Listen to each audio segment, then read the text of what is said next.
Back to our all in one channel. నేను గోరుచిక్కుడుకాయ curry చేసి చూపించబోతున్నానండి.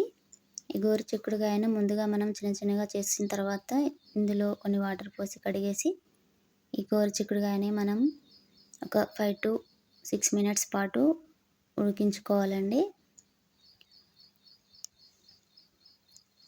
ఇలా ఉడికించుకొని వండుతారు కొందరు, అలాగే ఉడికించకుండా కూడా వండుతారండి. నేనైతే ఉడికించి వండుతున్నాను ముందుగా. ఇప్పుడు దీనిలోకి మనము టమాటా ముక్కలు, ఉల్లిపాయ ముక్కలు, కరివేపాకు రెడీగా పెట్టేసుకున్న తర్వాత ముందుగా స్టవ్ ఆన్ చేసి ప్యాన్ పెట్టి, ప్యాన్ వేడయ్యాక అందులోకి 2 టేబుల్ స్పూన్ల ఆయిల్ వేసుకొని, ఆయిల్ వేడయ్యాక అందులోకి ఆవాలు, జీలకర్ర, అలాగే కట్ చేసి పెట్టిన ఉల్లిపాయ ముక్కలు వేసి ఫ్రై చేసుకోవాలి. అలాగే ఇందులోకి కొద్దిగా కరివేపాకు యాడ్ చేసుకొని ఫ్రై చేసుకోవాలి. ఆనియన్స్ ఫ్రై అయ్యాక ఇప్పుడు ఇందులోకి మనము 1/2 టీ స్పూన్ పసుపు, 1/2 టీ స్పూన్ అల్లం వెల్లుల్లి పేస్ట్ వేసి ఫ్రై చేసుకోవాలండి.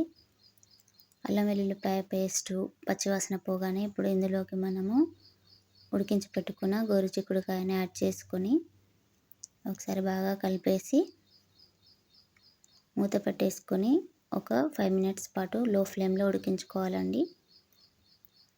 ఇలా ఉడికించుకున్న తర్వాత ఇప్పుడు మనం ఇందులోకి టమాటా యాడ్ చేసుకుందాం.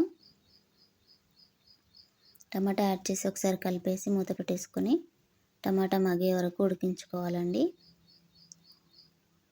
ఇలా మధ్య మధ్యలో కలుపుతూ ఉడికించుకోవాలి. చూసారా, టమాటా మగ్గిపోయిందండి. ఇప్పుడు ఇందులోకి మనము 1.5 టేబుల్ స్పూన్ల కారం, రుచికి సరిపడా సాల్ట్ వేసి కలిపేసుకోవాలండి.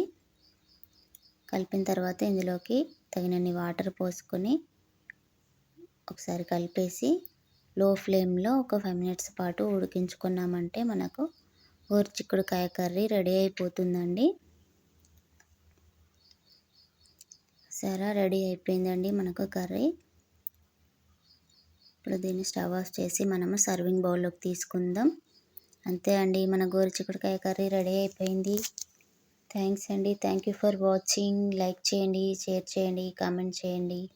అలాగే ఈ వీడియో కనుక మీకు నచ్చినట్లయితే subscribe to my channel. Thank you.